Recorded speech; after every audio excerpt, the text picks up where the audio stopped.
Good, happy Saturday morning, January 12th, 2019.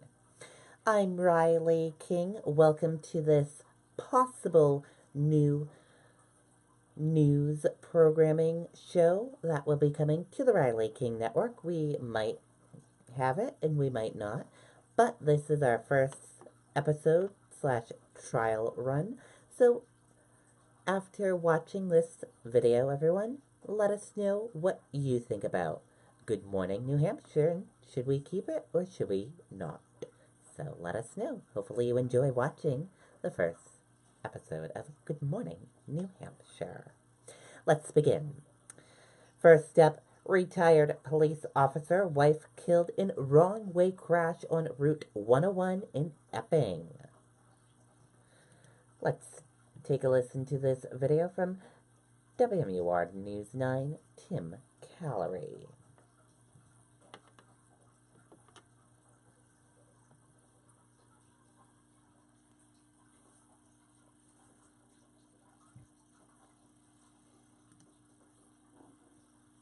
A mangled mess sits in the middle of Route 101 Thursday night after police say 31-year-old Ryan Kittredge of Derry crashed his Dodge pickup truck with a Chevy Impala, driven by retired Townsend, Massachusetts Police Sergeant John Johnson and his wife Heidi. The New Ipswich couple was pronounced dead at the scene. In this particular case, I'm not sure there was anything Mr. and Mrs. Johnson could have done to prevent this crash.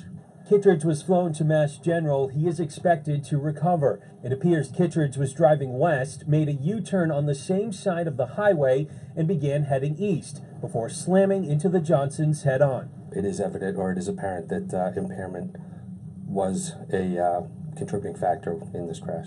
Black bunting now hangs over the Townsend Police Department. It's just tragic. Johnson, a 39-year veteran of the force, recently retired in July. He rose to the rank of sergeant, did a lot of different things for the police department. His commitment to serve going beyond the badge. Johnson would often be seen helping at community events. He especially loved putting on his chef's hat for the senior center cookout. John would bring all his cooking equipment there, and he was the main chef. You could see that in the picture. A lovable guy who dedicated so much of himself to the town he grew up in. We'll survive it. It's his family and relatives, and really need the help and the care at this point in time. Now, there's actually a third vehicle that was involved in this crash, but the driver of that car wasn't significantly hurt. Reporting live in Epping, I'm Tim Callery, WMUR News 9. Okay, and there you go on that video and that report.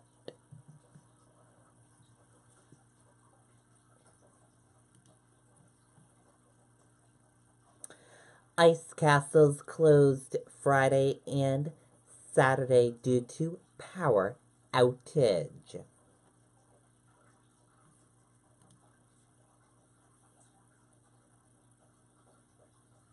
Let's take a listen to the video from WMUR News 9.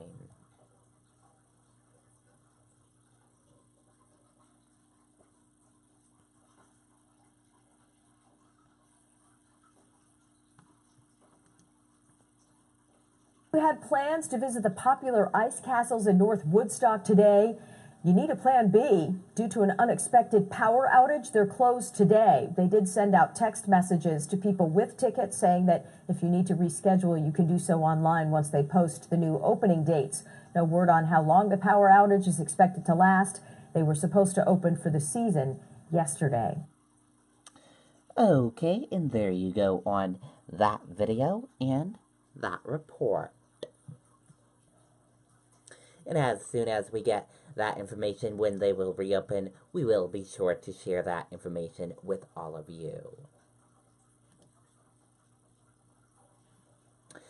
Crews respond to house fire in Pittsfield.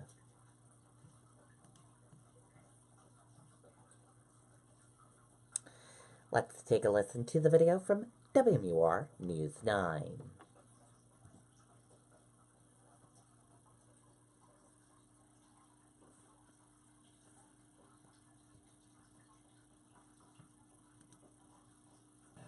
The This morning, we are working to get more information about this late-night fire that broke out in Pittsfield. It happened at a home on Sweat Road. Crews were at the scene for several hours. You can see in this viewer video, the home looks fully engulfed as firefighters try to douse the flames. It's unclear if there was anyone home at the time or if there were any injuries. As soon as we get more information, we'll, of course, bring it right to you. Okay, and there you go on that video and that report.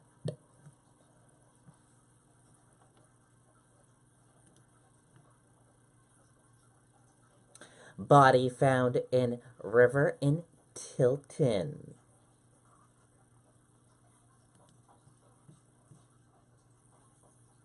Foul play not expected.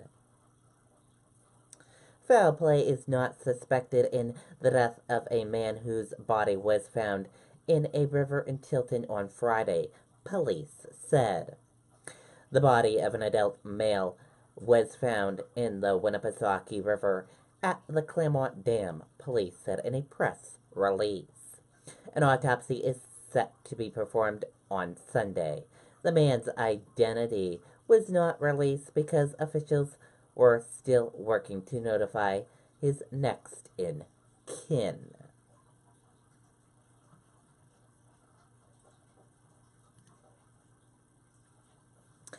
Fans of closed Portsmouth coffee shop make way for Tuscan Market moving into place.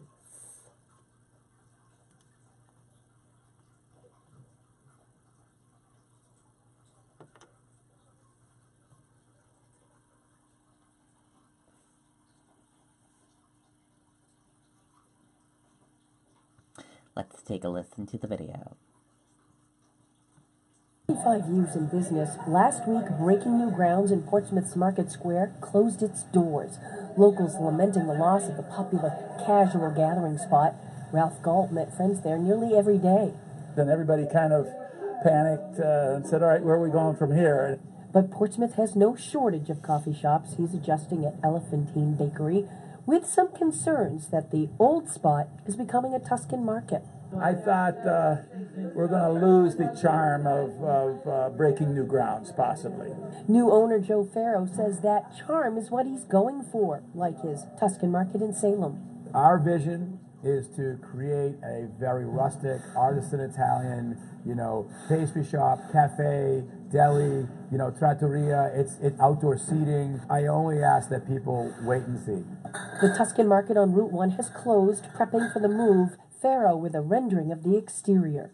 It's a warm, scratch Italian food environment that, that looks more at yesteryear than tomorrow. Demolition work is already well underway. The owner's plan is to expose even more brick and to uncover some of the old wooden beams here. He says the plan is to make this space, this Tuscan Market, something that you might have seen in old Portsmouth. The ambiance and the environment is going to be one where you'll want to stay. The plan is to open in early spring, but he says definitely by summer. In Portsmouth, Jennifer Crompton, WMUR News 9. Very cool indeed. Sounds like a cool place to check out once they open. And maybe they'll have a ribbon cutting for their first opening date. And maybe Good Morning New Hampshire will be invited to check it out. Mother of Celine, journalists urge president to not withdraw from Syria. Let's take a listen to that video.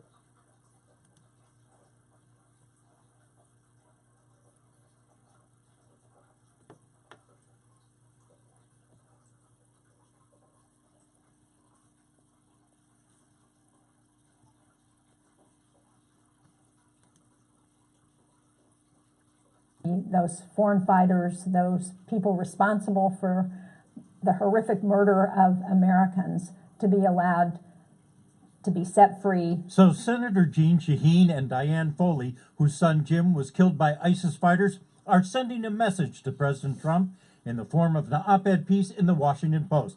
It says, in part, Without U.S. support, the SDF will be in a battle for survival, degrading the group's ability to oversee the detention of these Islamic State fighters or to complete the mission to eradicate the terrorist group in the region. They are holding hundreds of individuals who are suspected of creating all these human rights atrocities in Syria, including two believed to be directly responsible for Foley's murder and the killings of 3 other Americans.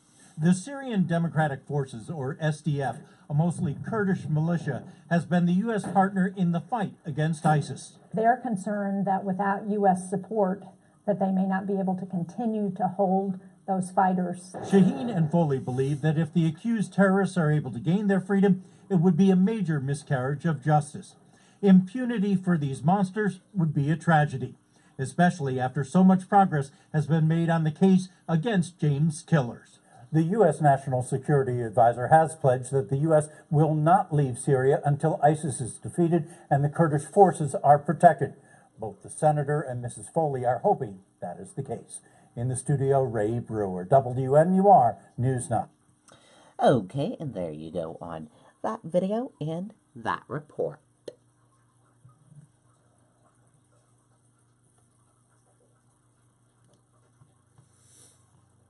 And now let's turn things over to sports.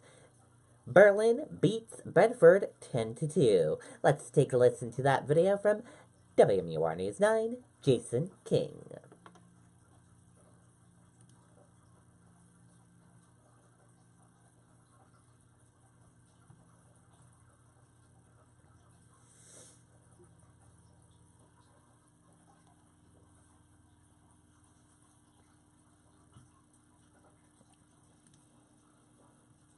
All right, good luck, Aiden. Long road trip for the Mountaineers tonight. The Berlin girls came down from Hockeytown to play Bedford. Jill Haley comes out of the corner, snaps off a shot, save made. McKaylee Walsh, though, knocks in a rebound, 1-0 Mountaineers. Bulldogs were down 2-0 when they scored. Crystal Hall, the freshman, sends it on net, finds its way past Kaylin Blaze, 2-1 game. Berlin gets it back, though. Becca Pouliot with a couple of hacks at it, and then Walsh gets herself another rebound goal. Berlin wins. The final was 10-2. And Okay, and there you go on that video and that report. Congratulations, Berlin. And let's switch gears again, and let's go over to your weather. Let's see what the weather is. Weather right now is a few clouds, 14 degrees. Your weather for today, partly sunny and cold, highs in the low 20s. And your weather for tonight, very cold again, lows in the single digits. And your weather for tomorrow, a mix of sun and clouds, highs in the low 20s. And your weather for tomorrow night, clear, low 11 degrees, winds light and variable. And that's a check of your weather, and we're going to take a quick commercial break. We'll be back with more Good Morning New Hampshire with your arts and entertainment stuff.